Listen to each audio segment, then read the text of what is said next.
Welcome back, guys. I am Nick and this is my G60 build. Subscribe if you can. I don't know what episode it is, but we are continuing on with the back wall. Last episode, I'm going to push this over a bit. Last episode we were rust repairing and getting this prepped to seal it. Now, while I'm just at a stage, I'm thinking I'm going to get this blasted again, just a little bit more thorough. So that's why I don't want to, like, all this needs to be sealed. Got my quarters back, they need some repairs and fixing up on it. Same with this. There's a little bit of rust repair on the other half of the window bead, where the seal clips into, rear window. So there's two spots on that need to be repaired, but today we're going to get into some structure. Now, I've been talking and banging on about this top hat that I have. Let's get this down and get a length out. So this is from a company called Rondo.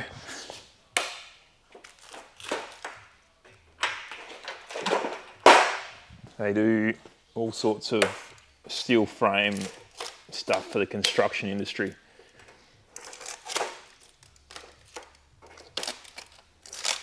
It was purely a time-saving exercise, so I didn't have to fab any up.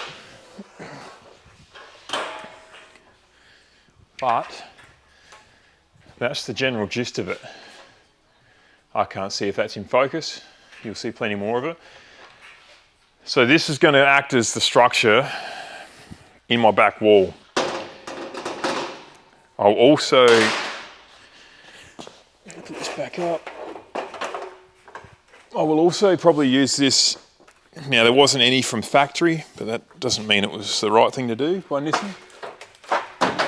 But I'm probably going to put it up in my underside of my roof as well.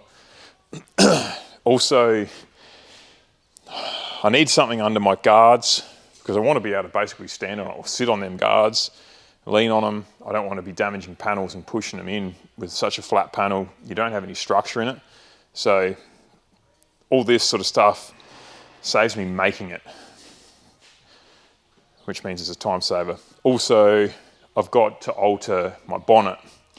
You know, hopefully this is the way to go with a bit of time saving. So I'll draw it on the whiteboard, what we're looking to do.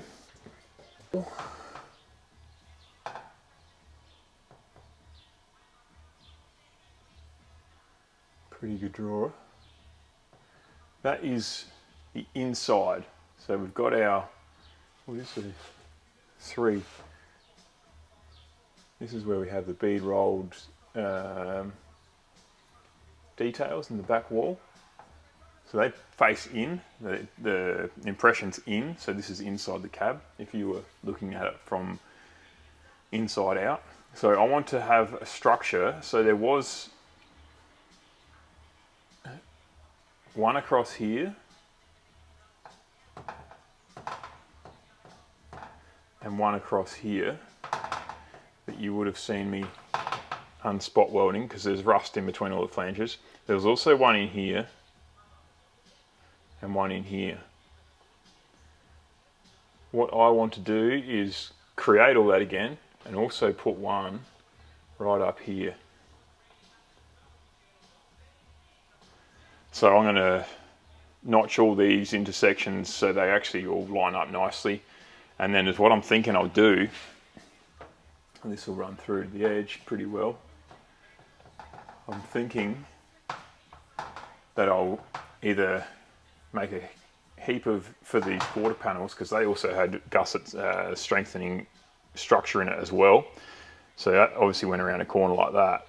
So if I have my straight top hat and I make a heap of incisions like that with the grinder, not into the flange, this is really agricultural sort of drawing, and then with all them slices in it, I should be able to pull and make that arc and then weld that up.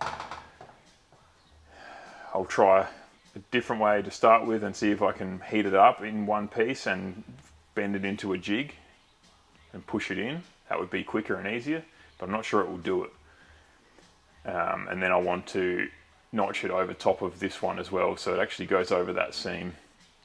Because from factory, and you're probably going to laugh at this, they had all these notches where the top hat ran through,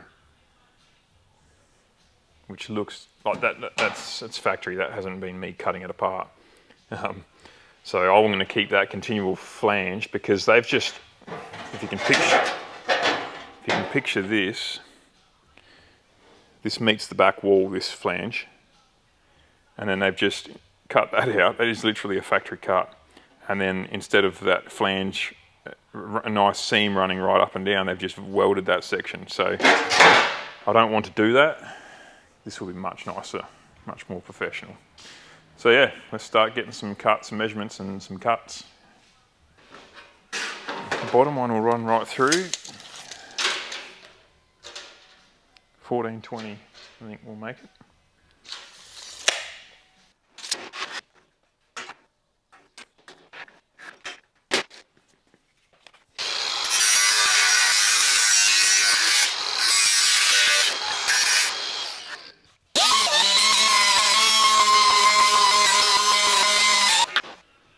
A couple of things I'm keeping in mind here is final fit out, interior as well.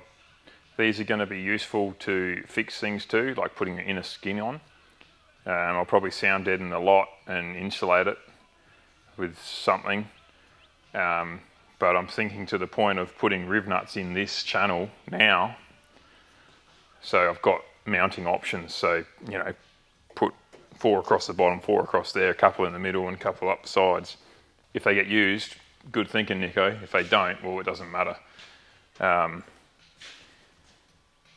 So this is double as structure for strength and also for functionality down the track.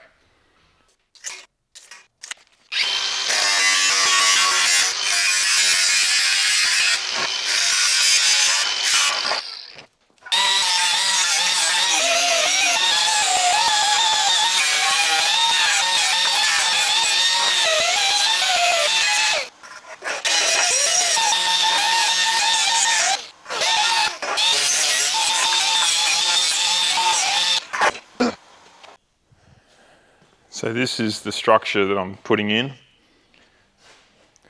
Instead of running this one right through, I'm going to run this one continuous up to the top. These ones here will be in like that. And then I'll put a little notch in here to extend that. Reason for that is because I want to join them in to the quarter panels. So I'm just marking this up now. Excuse me. Marking this up. And we'll cut him out.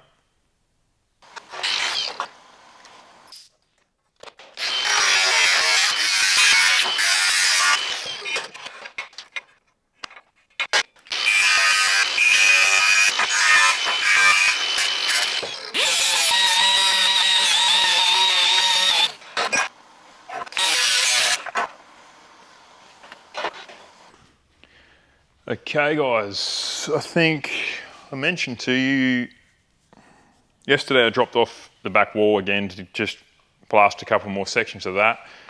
Jordan was going to do that for me. So I'll get that back in a few days. So this is basically my skeleton. This one will obviously go here. It's just, there's no bench to rest it there. That's the guts of the structure. So I think I mentioned earlier in this video or in a previous video that I was going to put nut inserts into this channel just as a possibility that they'll get used for a back panel, whether there's a 12 volt set up on it or if there's mounting for anything. At least I've got them there. But I sort of want, with the nut set, that like 2mm rib will sit proud of whatever you're putting it into. That's going to focus. will sit proud. So I'm going to try and make a bit of a homemade dimple die. I did draw one up on the whiteboard for Matt. Matt was the one that machined up these transmission plates. If that wants to try and... These transmission adapter plates up in under there. There's a video on it back a little while, but he was the one that machined them up for me. He's pretty handy with his machining. So this is what I sent to him. Basically a dimple die that'll recess that that lip a little bit. But being impatient, I'm going to see if I can just make one out of a couple different bits and pieces I've got in the shed here. Excuse the mess. This is disgustingly filthy here. So,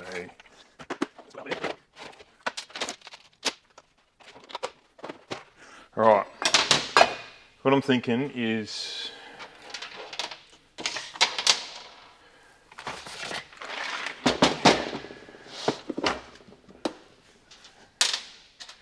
we need a minimum. It can be a bit oversized, but that's 13 mil across there.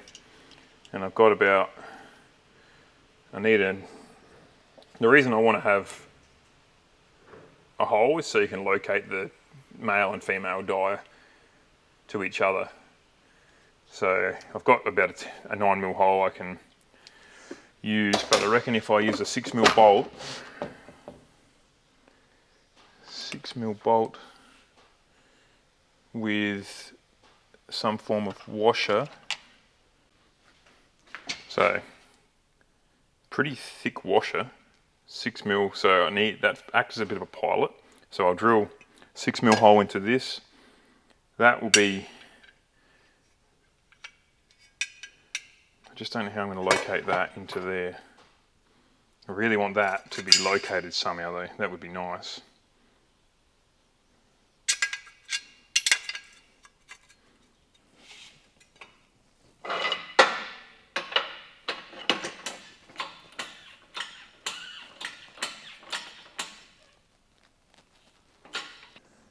It would work, it's just it's created a dome and I really want that to be flat. So it has worked to a degree, but we just need to modify that so it has a bottom in it. I could put a nut in there if I've got one that size, BRB. So I had a better idea. Use a bit of lumber.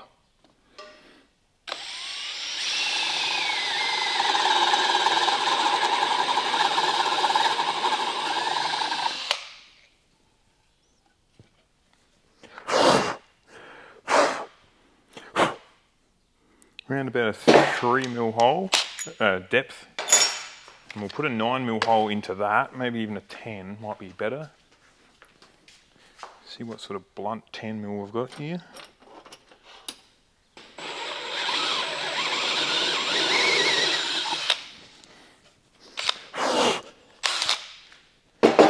Also thought maybe using a bolt. I'm going to use 6 mil rib nut, so there's plenty for what this will be potentially be used for. So I'm just going to use the rib nut for the actual die.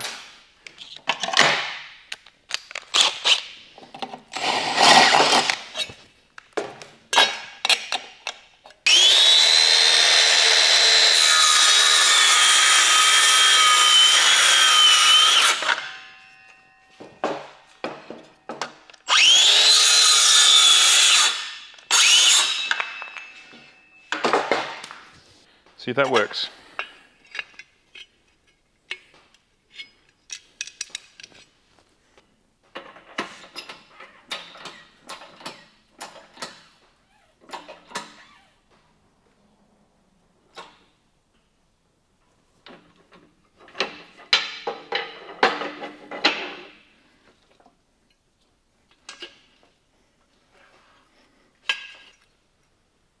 So that would definitely work, but it's sort of created a,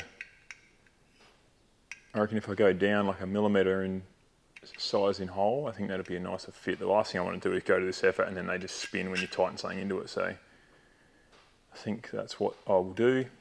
Have another test run. But other than that, it seemed to work all right. So after a few trials, this is what I've come up with. End up using an M8 bolt with a heavy washer. That would be better if it was like a boss, like just a hollow, like a heavy wall pipe would probably be a better way of putting it, because even the washer gets a bit of a flare on it. But if I just rotate that every time I do a hole, it should be right. Press that in like that, and I think, oh, here it is. I may redo that because it's not perfect. I may even sink that hole in and put one of the washers in there as well, so it's metal on metal. And then, yeah, basically the M8 bolt locates it in central to the hole that I drill. And then I press it in the press, pull it out, and then because that's an M8 or an 8mm hole, or 8.5 I think I did for clearance, and these are 9, then I drill the 9mm hole to sit that in, and that's a nice snug fit. So that will work a treat. So that's the general gist of what I was getting at. That way I've got mounting positions in my back wall for any like rear door, not door cards, but like internal panels. Could fix 12 volt to it, any mounting for anything really, extinguishers or whatever. So I think that's what I'll do. Done a few tests there. I won't bore you and go and show you every one because I've got a few to do. So that will probably do for this video. I'll press all those in and drill them holes. May even set them all in there. I also want to do, just future proofing, I also want to do some holes, some elongated holes, and deburr them for electrical cables. I don't know if I'll run cables up here or not, but when that's all spot welded onto the panel, it's going to be a nightmare to try and get a drill in there and drill and make it nice. So I'll just put a couple elongated holes. Probably don't need to go through that one, but yeah, one here, one here, one here, one here, and one here. That way I can run cables in behind whatever panel I mount to these nutsets. So just trying to think of everything. I won't think of everything, but I can try. See you on the next video. Subscribe if you can. Catch ya.